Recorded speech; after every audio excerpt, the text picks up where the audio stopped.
Muriel was at one point undoubtedly the best support in the game, and then some changes happened and she was irrelevant, but the last couple of patches have seen her become a viable pick again.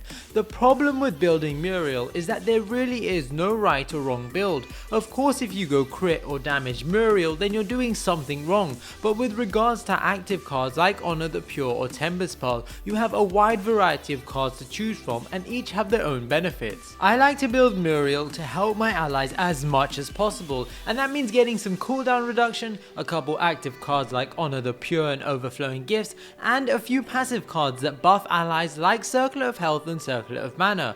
I also have some armor and health to ensure that we can survive as well. I mean, we can't help our allies if we're dead, can we? This is how I like to build Muriel. I take the Centruion as my prime card, which gives me a nice health bonus and plus 500 max health to minions. I then take double cast token and a health potion. I like having the double cast token because it helps me land those last hits. Add your Circlet of Mana. This will give you and your allies plus 0.9 mana regen and is quite handy in the early game. I do discard it in the mid game and it's not a hugely important card, but I do like the passive. Throw in a Lord's Key in case you have to help out with getting harvesters.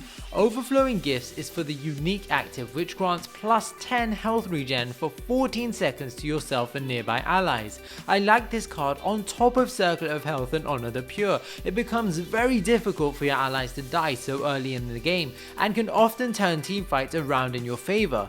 You then want to throw in a Circlet of Health with 3 basic manas. The Circle of Health passive will give you and your nearby allies 4.2 health regen, so you can see with Overflowing Gifts we're giving our allies 14.2 health regen on top of their normal health regen and any health potion that they may be using. This is also on top of the shields that we can give them. I then have my Lord's Ward because you should always have wards in your deck.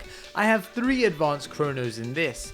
Add in your Pendulum of Lords for some mana, health and cooldown reduction. I have put 2 basic manas into this and 1 basic Chrono.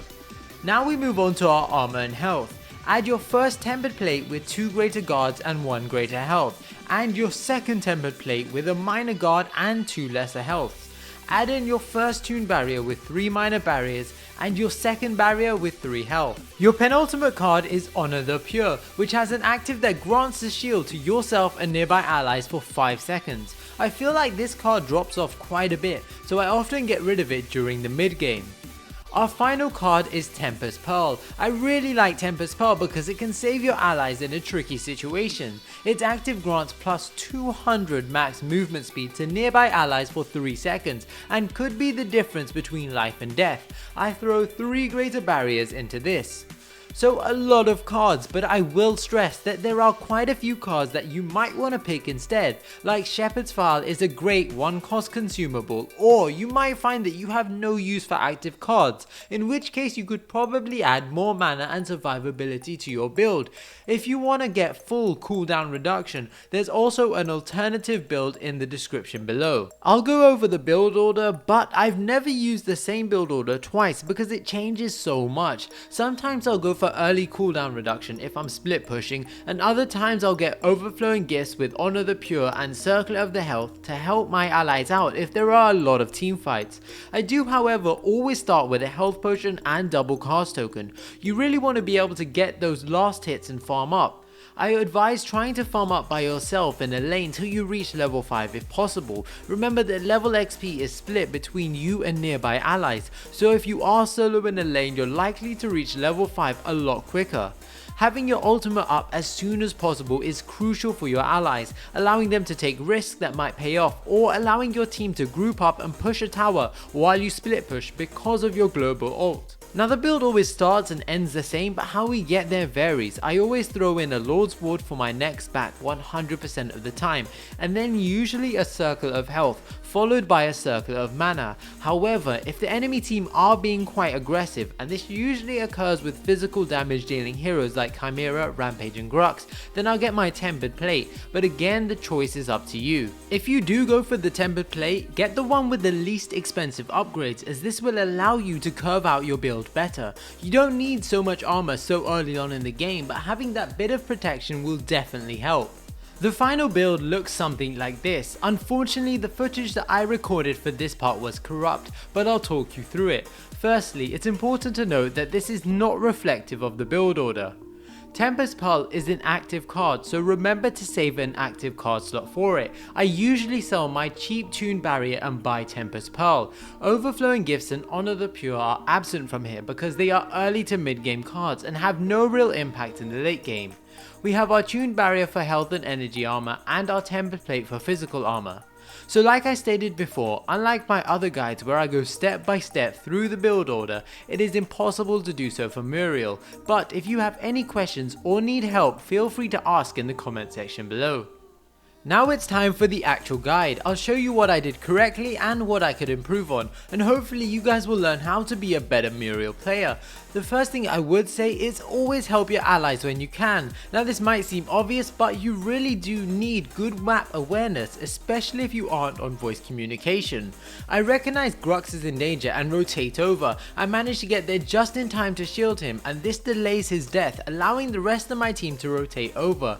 We get a pick on Murdoch as their Muriel ults in, but unfortunately Grux dies. I shield Sparrow as much as possible as she focuses on killing Steel. A Sparrow and Muriel are a great combination, and we are even able to take down Grux as he does some damage to Sparrow. We were never in any real trouble as I still had Honor the Pure. This is why you should try to rotate and help your allies. Buy some time for your team to collapse in on the enemy team. From this we were able to pick off 4 enemy heroes. As a Muriel, you'll sometimes find that when you ult in, it was actually kinda pointless. Now don't worry, this happens to the best of us, and the only way to really counter this is by having good communication with your team.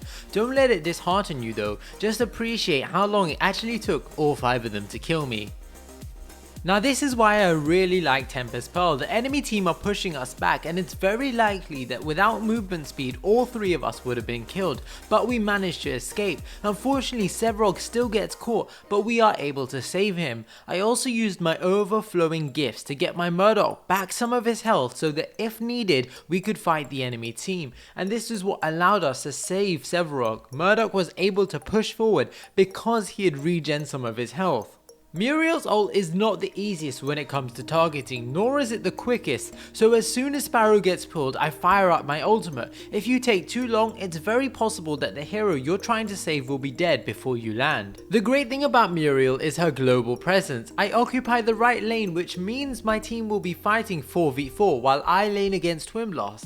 This puts my team at a huge advantage because I can ult in as soon as they need me, and straight away it's 4v5 and their Twinblast won't be able to rotate in time. This is exactly what I do. I ult across, hit my Honor the Pure and throw down my shields and we get a kill on Grux. This is what you want to try and do as often as possible. Force the enemy to send someone over to deal with you so your team can engage or push an objective. As soon as they need your help you can ult across, giving your team a huge numbers advantage while the enemy will struggle with a man down. From this point we were able to kill 4 enemy heroes and the enemy team decided to surrender. My team decided to dive a tower, and what I like to do is combo Muriel's ult with Gideon's ult. The knockup forces enemies to sit in Gideon's ult a little longer, so as long as you ult an ally in his ult or Gideon himself you should do considerable damage. We managed to take the tower and get 2 kills out of it. Preferably you want to ult Gideon himself because he's an easy target when channeling his black hole. Remember not to ult in too late. You want to ult in sooner rather than later because it gives your allies more chance of surviving. I see 3 enemy heroes about to fight my team, so I ult in. I notice Grim is alone, so I shield him as well as my allies with Honor the Pure. We are able to turn the fight around and pick off 4 enemy heroes. This was all made possible because firstly I ulted in early enough to keep my teammates alive, and secondly because I was able to keep my teammates alive, the rest of my allies were able to rotate and help us turn the fight around.